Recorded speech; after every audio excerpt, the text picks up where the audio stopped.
So ito ay ika-18 days na siya. So gawin natin dito, ilipat natin dito sa hatcher. So hintay na lang tayo ng 3 days at meron tayong mga bagong sisiw. Pero ito, once mapipisa na ito yan, mga itlog na ito, meron nang nakabang na buyer dito, yung mga estudyante para sa thesis project nila.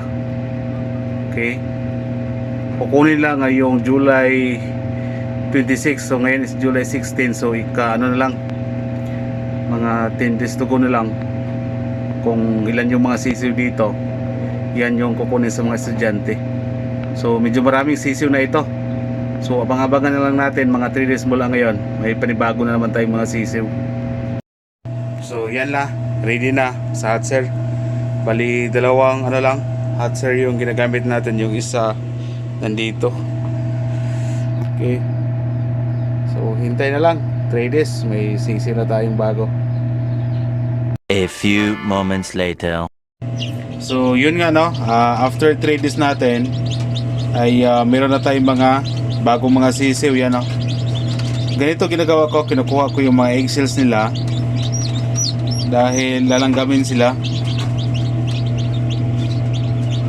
Sa Bisaya ang langgam lumilipad na, sa Tagalog nagkamang pa.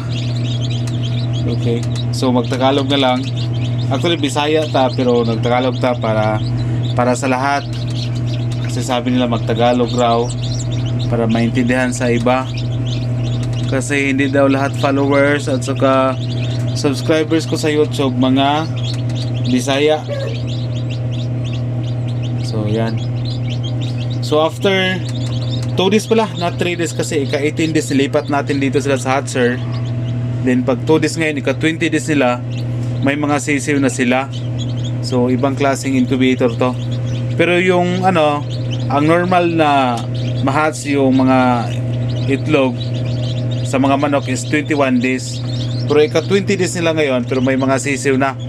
Yan pa sa baba marami to. Ayan. So ang ganda ng ating incubator, gawa po ito sa DM Egg Incubator. Yan ang automatic incubator. Napakaganda na incubator. Maganda yung pagkapisa. Kung sinong gustong bumili niyan, pwede kayo mag-direct message sa DM Egg Incubator, o kaya sa akin pwede rin. Okay, talagang nakakatulong itong ating incubator dahil kung wala to, mahirapan tayo for example 100, 200, mahirapan tayo niyan. Kasi kailangan incubator, hindi pwedeng maglilimlim lang. Saka hindi, as sa incubator, meron tayong maliit na chiller. Kailangan din natin ang ganito chiller niyan para ma-imbak natin yung mga fertile eggs. Okay, so dito meron tayong bagong mga kolekta ng mga itlog. Diyan meron tayong mga bagong kolekta yan. So since ika 7 days ay ilod na natin yan, no need na ilagay natin sa chiller, no? Okay, kasi ilod naman natin yan mga 5 days siguro simula ngayon, ilod na natin yan, kaya hindi natin ilagay sa chiller. So ito 1 week na to, so every 18 or 14 days lang tayo nag-load sa ating incubator. Hindi natin ginagawa na weekly yan. Okay, so yan, para ito sa mga mga estudyante sa College of Agriculture. Okay, hoping na makuha natin yung gusto nila. Kung hindi natin makuha, then sabihin lang natin sa kanila. Kung makaya, hoping makaya natin para ma-supplyan natin yung mga estudyante. Okay, so ang ganda ng ating incubator, no?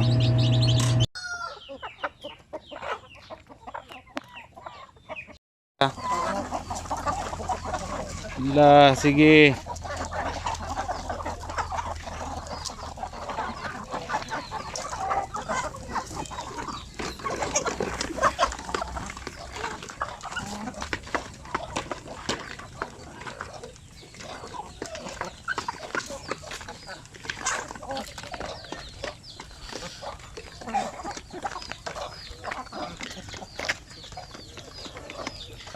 So yun nga, no, yung ating incubator na nakita nyo doon na may doon sa hatcher, naka-reserve na yon para sa mga estudyante sa College of Agriculture. So pang last na yun na thesis. Iwan ko ba kung mayroon pa bang mag-inquire, but actually marami pang nakapending sa atin ng mga orders ng mga basilan. So hoping no na ma-supplyan natin sila.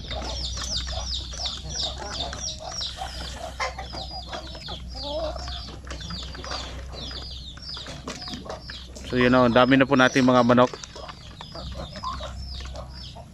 Ang naka-advantage lang sa ganitong mga manok ng mga native chicken ay kaunti lang yung kinakain nila compare sa mga heritage ng mga manok.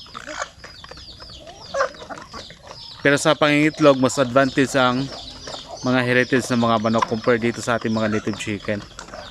Okay. So iwan ko lang no sa ano talaga sa manok, kung magpalimlim ka yung traditional na pag-aalaga ng mga manok, 21 days saka na po may mapipisa. Pero sa ating incubator, 20 days pa lang marami na po siya mga sisiw. So tulad nga po kanina, nakita nyo kanina, marami na po mga sisiw ika 20 days nila. Pero hindi pa natin siya pwedeng makuha sa incubator kasi ano pa, hindi pa tuyo. Okay.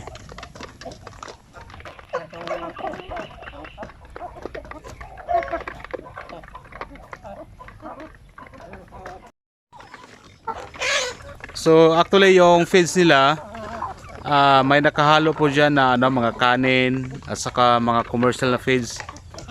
Ayan. About naman sa pagpakain sa kanilang mga dahon-dahon, kapag tanghali pinapakain natin sila ng yun, no? May mga Madre de Agua tayo or kung ano-ano mga dahon dito sa ating paligid. Hindi na natin minimix sa feeds, direkta na natin binibigay sa ating mga manok. Ayan.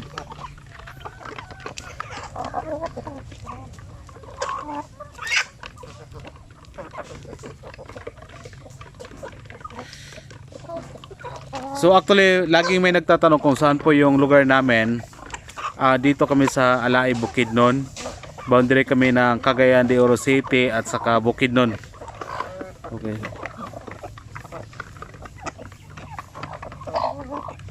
Dami nila.